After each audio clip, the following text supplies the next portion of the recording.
Hello guys, this is Alessandro from the Italian Institute of Technology. Today I want to talk to you about material science. So I prepared a presentation that is an overview of all the tools and the information that the material scientist should have in order to design correctly microelectromechanical systems and nano-electromechanical systems, so MEMS and NEMS. In particular, those systems are very important for the development of integrated devices. The idea is that if we use different materials, not only the standard semiconductors, metals and dielectrics, and we process them in such a way to integrate all together very complex structures, which could be even active, even in motion, we were able to realize something which is normally microscopic. Reducing it to the microscale, there are two interesting phenomena that occur. First one, we have access to something which is not really feasible in the macroscopic scale. For example, you can even extract energy from the Brownian motion of molecules. Thermodynamically speaking, it's difficult to do it at the microscopic scale. As a second positive thing, we are able to scale down and reduce power consumption, volume, mass, which is something very important towards space. Let's go to the definition of microelectromechanical systems. This is actually something that springs out from microelectronics. Microelectronics gave us the tools to process silicon at the microscale using optical lithography and wet etching, dry etching, deposition. All those processes allow to structure and create a geometry, very complex geometry of a two-dimensional surface. Of course, if we repeat the process, we may have access even to the third dimension, which is perpendicular to the thin plane. And we eventually gain the opportunity to realize massive bulk and volume structures scaled down at the microscale. So actually, it's very important to understand what's the material category, what kind of function I can realize with the different materials, and how I can integrate them in a single device in order to design new applications. So material science is something that connects together the structure of the materials to the properties they have, while the materials engineering connects together the processing, standard processing of the materials with the properties they have.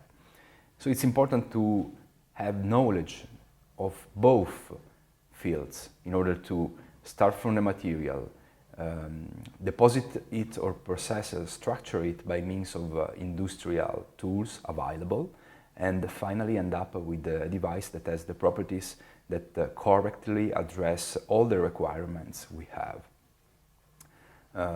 This is a sort of systematic study. So we can do this without the need for trial and error approach. So we know everything about the standard materials, we know everything about the crystalline structures, about the physical phenomena that are involved. They have been studied for a very long time, a couple of centuries. So we have a huge amount of knowledge that we can access and use to design the devices. There is also something which is not known, and this comes from the nano side. Of course, there is very much work to do in that direction. So every year, researchers all over the world develop new materials that give you new functionalities. So you should stay tuned and really follow what's happening in the world in order to, don't lose anything about the potentiality. So let's go back to the pyramid. This is a pyramid of structural properties, synthesis and performance. The lower part of the pyramid is the science part, and the upper part of the pyramid is the engineering part. Both are very important to achieve the best results. This is an example of a standard industrial process that is used to prepare a MEMS. So you start from the growth of a crystalline material. Usually it is a monocrystal, meaning that all the atoms in the macroscopic structure are perfectly ordered according to a specific crystalline lattice. Then there is the so-called wafering process, which is cutting into small slices this single crystal and keeping information regarding the direction of the plane, because it is possible to cut the material on different directions and obtain planes which have a different stacking of atoms, so different distances between the atoms and different coordination, meaning that you can have, for example, a square coordination, a hexagonal coordination. So those different coordinations and distances between atoms give you different properties. The surface of a crystal is very important to, for example, achieve electrical properties, wetting properties. Since it's an interface, it's crucial depending on the other phase to which it faces, for example, gas or liquid or another solid. Afterwards, there is the film formation process. Film formation means that we are growing something else on this mechanical substrate. This requires other technologies such as the physical vapor deposition systems or the chemical vapor deposition systems or other deposition systems that allow you to transfer one substance above the substrate. Then you have the lithography, which is the structuration, so the transfer of geometry to the two-dimensional substrate and the film that integrates. This is done through several sub-processes, like, for example, the resist deposition, the resist exposure, the resist removal, the etching of the substance, and the strip-off of the resist. Finally, there is the dicing. So when you have this wafer with all the devices realized on top of it, you divide the devices into dies, so-called dies, like, for example, the single CPUs, and then you pack the devices.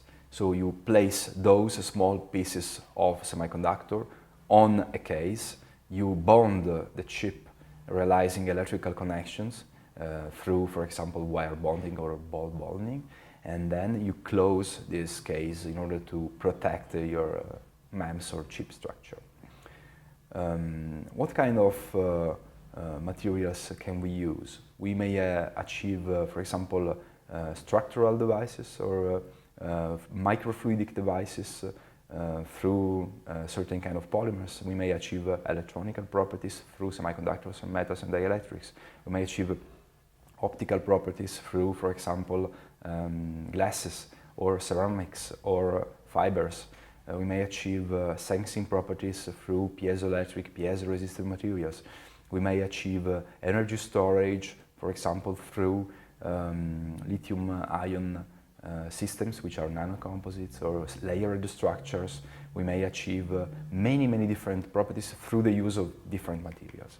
So here I wanted to show you which are the most standard and most popular processes for the growth of single crystals.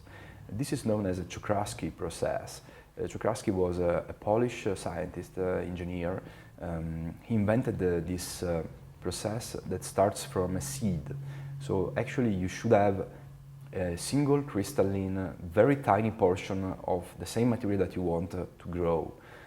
Then you place this seed, which is connected to a rod, into a melting pot, okay? And the raw material that you want to grow should be fused, so in liquid state. So afterwards you will pull up from the wire or from the rod the seed and slowly start to spin the liquid, the molten liquid. And the atoms will slowly add to your seeding system and realize a perfect structuration, monocrystalline structuration of the atoms. Of course, there are many issues in this process. For example, you should carefully control the spinning of the molten part. You should carefully control the extraction speed of the rod, the temperature profile, and the uniformity of the chemicals. For example, if you want to grow already doped crystals, it is really easy to have inhomogeneities of the doping level through the growing cylinder. These are all issues that have been solved by engineers at such a level that it is very easy to grow with commercial means silicon cylinders that are huge in diameter. This is to reduce the production cost and have the opportunity to place in one single chip, one single wafer, really thousands of chips or of MEMS. Another very important tool is impurity doping. So what gives you the real functionality regarding the semiconductor. So let's suppose that you want to realize, for example, a solar cell. Solar cell is basically a junction between two different semiconductors, one P-type and one N-type. At the interface of those two, you have the so-called depletion region, and the place where, when the photons arrive and carrying their electromagnetic energy, they separate and generate the so-called excitonic couple, which is an electron plus a hole, and those two are attracted by the respective P and N type, and they are injected into the electrical circuit that is closed towards the load resistance. So that is how the energy is converted. In order to realize the p-n junction, you should start, for example, with the intrinsic non-doped silicon wafer, and then inject certain kind of atoms that allow you to have the N-type semiconductor or the P-type semiconductor. You do this by using ion implantation, which is basically an accelerator of ions that is able to provide certain kilovolts of accelerating energy to each of those ions, and that changes locally the property, electronic property of the silicon in this case. What kind of MEMS can we realize using the same microelectronic technologies that we have already seen? We are able to realize very complex structures. In particular, here you have some examples showing you that it's possible, for example, to have mechanical ratchets, so systems like in the clocks that are able to give you a movement in one single direction. You are able to realize micromirrors. Micromirrors could be very useful for space application in order to steer laser beams or to realize telescopes or lenses. So it's possible to have a structure that is detached actually from the substrate and separated from it, and it is suspended, like in this case, through thermal actuators that change shape and give you also the positioning of the mirror depending on the distribution of the heat inside those actuators. The idea is that you just drive a current through those beams, those very tiny beams, and when the current flows, it releases heat because of the Joule effect, and that heat is able to deform the silicon beam and then position the mirror, so reflecting the light in the direction that you want. This process is quite fast also, so you can think of realizing an LCD projector which has mirrors to drive the light. Another application is that of microfluidic. This is very popular too. What you see there is a very simple and basic mixer. So you can imagine of having fluid flowing through those channels, and the separation of the channels, the branching of the channels, allow you a perfect mixing of the fluids, which is a very crucial fact, in particular at a microscale, because at that scale the surface phenomena with respect to the volume phenomena have a huge weight, huge importance. So all the friction and all what we know from our macroscopic world is something that in the microscopic or nanoscopic better world is not really happening. Another application that I have shown is that of nano or micro fuel injection systems. So you may even think of realizing micro rockets with integrated liquid reservoir and integrated liquid injector, and also an accelerating grid as it's done here. Of course, those components are much more sensible to wear and to eventual damage, because if you think of having a hot plasma or something like a jet engine at the microscale, then you should be very careful to the wear of those materials. And probably the robustness of this technology is not really sufficient to guarantee working in space for a long time. Regarding the substrate, we have many different options. So normally what is used widely, both for the microelectronics and for the MEMS, it's silicon. Silicon is the principal component of silicon dioxide and silicate, so it's very abundant on the Earth crust. You may see those cylinders that have been grown through the Czochralski technique. They look like metal. So when the semiconductor is slightly doped, he is able actually to sustain an electron current, and those electrons interact with the visible light. And we have the feeling that it looks like a metal because it is able to conduct the electrons. But another application of the same Czochralski method and different means of producing MEMS is that of growing other materials. For example, gallium arsenide. Gallium arsenide is a binary semiconductor. It is very important because it has a direct band gap. What does this mean?